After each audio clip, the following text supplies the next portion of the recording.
વડોદરા મહાનગરપાલિકાના election ward number 11 ની અંદર આવેલી જય અંબે સોસાયટી, શિવશક્તિ સોસાયટી અને જય ગણેશ સોસાયટીના તમામ માતા બહેનો આજે અહીંયા વિરોધ પ્રદર્શન એટલા માટે કરવું પડ્યું છે કે છેલ્લા 6 મહિનાથી આ વિસ્તારની અંદર દૂષિત પાણી આવે છે. છેલ્લા 6 મહિનાથી પીવાલાયક પાણી નથી આવતું, પૂરતા પ્રેશરથી પાણી નથી મળતું. એક બાજુ આપણે સ્માર્ટ સિટીની વાતો કરીએ, 24/7 ના પાણીની વાતો કરીએ અને 1 કલાક પીવાનું પાણી નથી મળતું, ત્યારે આજે ભગવાનને જો અભિષેક કરાવવો તો ચોખ્ખા પાણીથી કરી શકાય, પણ ચોખ્ખું પાણી નથી એટલે ગંદા પાણીથી આજે આ રાજનેતાઓ, એના ધારાસભ્ય શ્રી કેયુર રોકડિયા અને અહીંના ડેપ્યુટી મેયર, આ જ લોકોએ જીતાડેલા જે કોર્પોરેટર છે આજે ડેપ્યુટી મેયર બન્યા છે એવા ચિરાગભાઈ બારોટની પર ગંદા પાણીનો અભિષેક કર્યો છે. અને જો આગામી દિવસોની અંદર હજુ પાણીની સમસ્યાનો નિકાલ નહીં આવે તો આ જ માતા બહેનો અહીંના કમિશનર સાહેબને પણ ગંદા પાણીના અભિષેકથી નવડાવશે. કોરવા વિસ્તાર છે.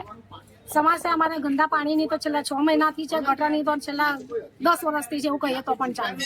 ગટરની સુવિધા અમને જ્યાંથી આવસોમાં રહ્યા ત્યાંથી અમને મળી જ નથી અને એક રોડની તકલીફ છે અમને. અમે ગંદા પાણી એના ઉપર અભિષેક કરીને કર્યો છે અને મહિલા ખોલ્યા છે. અગર કોઈને બી નથી આપતા, ભાજપ કોંગ્રેસને પણ અગર કોઈને બી નથી આપતા, વોટર નથી આપતા.